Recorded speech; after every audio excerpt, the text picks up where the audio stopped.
आदरणीय कंचन दीदी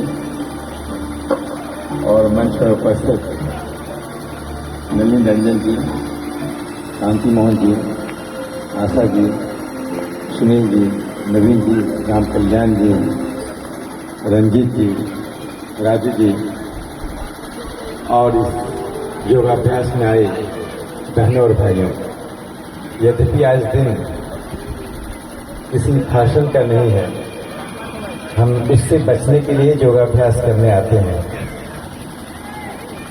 लेकिन जो कंचन दीदी ने कहा उसी में मैं दो शब्द जोड़ना चाहता हूं। ये भारत भूमि अद्भुत है, इसलिए अद्भुत है, यह प्रयोग भूमि है और हम सब प्रयोग धर्मी हैं। इसी प्रयोग भूमि और प्रयोग धर्मिता का ही कारण है कि पतंजलि ने योग का आविष्कार किया और इसी प्रयोग धर्मिता का ही कारण है कि हम जीवन की में देखते हैं कि अलग अलग लोग अलग अलग तरह से जीवन शैली जीने की कोशिश करते हैं और उसी से हम नए रास्ते का आविष्कार करते हैं। दुनिया की किसी भी सभ्यता में इतनी प्रयोग धर्मिता नहीं जितनी भारत में है। इसलिए भारत में कहा गया, दो ही शब्द हमारे दर्शन में कहा गया है, नेति नेति, यानी यह भी नहीं वह भी नहीं। तो क्या, तो आगे फिर हम बढ़ते हैं और आगे बढ़ने पर फिर उसी का प्रयोग करते हैं, नेति नेति। और ऐसा करते हुए जब हम नई नई चीजों को अपने जीवन में अपनाते हैं तो हम एक वैज्ञानिक के रूप में काम करते हैं, जो हर भारतीय अपने जीवन में नई जीवन शैली के लिए प्रयत्नरत रहता है।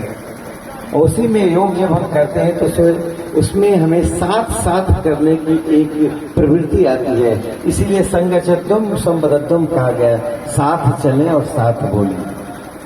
एक दूसरे को की चीजों को नकारते हुए भी साथ चलने और साथ बोलने की जो आदत है, इस विरोधाभास को यानी यूनिटी ऑफ अपोजिट्स को लेकर चलने की जो एक वैशिष्ट है वो दुनिया में कहीं नहीं मिलता है। इसलिए हम एक आचरण, एक व्यवहार, एक पुस्तक, एक गुरु के ऊपर निर्भर नहीं रहते हैं। इसलिए आप देखेंगे योग में भी अनेक प्रकार की साधनाएं हैं। योग हमें भारत की ज्ञान परंपरा का आभास कराता है। दीदी ने मेडिटेशन की बात कही, भगवान शिव और पार्वती के बीच संवाद होता है। उस संवाद को विज्ञान तंत्र भैरव में समेटा गया है। एक पुस्तक है, बहुत पुरानी पुस्तक है, जिसमें कहा भगवान शिव से मां पार्वती ने पूछा कि हम कब और कैसे जिस चीज को, भौतिक चीजों को यानी टाइम और स्पेस से बाहर जाकर चीजों की अनुभूति कर सकते हैं। Realization beyond the time and space, transcending the time and space. तो भगवान शिव ने उस 212 प्रकार के मेडिटेशन की बात कही है।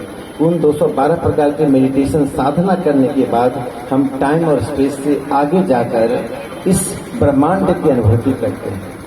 इसलिए भारत की संस्कृति 3 छोटे छोटे सूत्रों में सिमट जाती है। पहला सूत्र जो इसकी आत्मा है, नेति नेति, जो विविधता का कारण है। जिस दिन नेति नेति समाप्त हो गया, हमारे बीच विविधता समाप्त हो जाएगी और जब विविधता समाप्त हो जाएगी तो भारत का जो विचार है वह लुप्त हो जाएगा। भारत का आचरण ही विविधता में अनेक प्रकार की चीजों को लेकर चलना। दूसरा, संगचत्वम संबद्धम, इन विविधताओं विभिन्नताओं के बावजूद भी साथ चलने, साथ बोलने यानी सहमति की एक प्रवृत्ति। तीसरा, स्वांत सुखाय या सर्वांत सुखाय। हम योग तो व्यक्तिगत रूप से करते हैं, लेकिन इसका प्रभाव पूरे समाज और ब्रह्मांड पर पड़ता है और इन्हीं तीनों को समेटकर हम ब्रह्मांड से जोड़ते हैं कि जब कहते हैं ब्रह्मांड में मैं हूँ और ब्रह्मांड मुझ में है। यह जो एक हमारी जीवन शैली का एक अंग है, जिसको हम प्रत्येक दिन सुबह शाम और अपना भौतिक जीवन में व्यवहारिक काम करते हुए अनुभूति करते हैं, वह इसी दर्शन में सिमटा हुआ है। और अंत में मैं यही कहना चाहूँगा कि जब प्रधानमंत्री नरेंद्र मोदी जी ने योग को अंतर्राष्ट्रीय दिवस के रूप में लाने का यूनाइटेड नेशन में प्रस्ताव किया, तो मुझे याद है कम से कम मैं 100 टेलीविजन डिबेट पर यह प्रमाणित करने जाता था कि इस योग का संबंध किसी संप्रदाय से नहीं है। जब पूरी दुनिया योग को अपना ली तो भारत में हम इस बात के लिए लड़ रहे थे कि योग का संबंध किसी संप्रदाय से नहीं है। तो मैंने उसमें भी खूबसूरती देखी कि भारत अपनी भी उपलब्धियों पर सवाल करने की क्षमता रखता है और यही इसका वैशिष्ट्य है। हम आंख बंद करके विश्वास करने की जगह कबीर ने जो कहा, आंखें देखेंगे, आंख से जब देखते हैं अनुभूति प्राप्त करते हैं। इसलिए हर व्यक्ति दूसरे के द्वारा साक्षात्कार किए गए ईश्वर पर विश्वास करने की जगह स्वयं आंखें देखने की ओर प्रयास करता है। इससे दूसरों की अनुभूति हमारी अनुभूति नहीं होती है, वो हमारे अनुभव का एक छोटा सा हिस्सा बनता है। इसलिए मैं भारत के प्रधानमंत्री नरेंद्र मोदी जी का अभिनंदन करता हूँ कि उन्होंने इस योग को, पतंजलि के योग को पूरी दुनिया में पहुंचाया। जब तक ये बात संयुक्त राष्ट्र ने नहीं अपनाया तब तक ये ब्रह्म कुमारी मुंगेर के योगाश्रम पतंजलि तक सिमटा हुआ था, लेकिन यह योग अब जन आंदोलन का रूप ले चुका है। हम भारत को विस्मृत करते हैं। मैं एक छोटी घटना बताता हूँ कि हमारे यहाँ स्वप्न विद्या भी हुआ करते थे। जब बनारस में 2 प्रकांड विद्वान थे, राजा राम पांडे, उनके शिष्य को जब राजा राम पांडे की मृत्यु हो गई तो उनके शिष्य को ये 3 अध्याय रह गए थे। वे परेशान थे और उनकी परेशानी यहाँ तक पहुँच गई थी कि भारत तो अध्ययनशील लोगों का देश है। आप व्यापार में हों, आप सरकारी कर्मचारी हों, आप गृहस्थ हों, आप किसान हों, लेकिन चिंतन और अध्ययन यदि आप नहीं करते हैं तो पूर्ण रूप से आप भारतीय नहीं।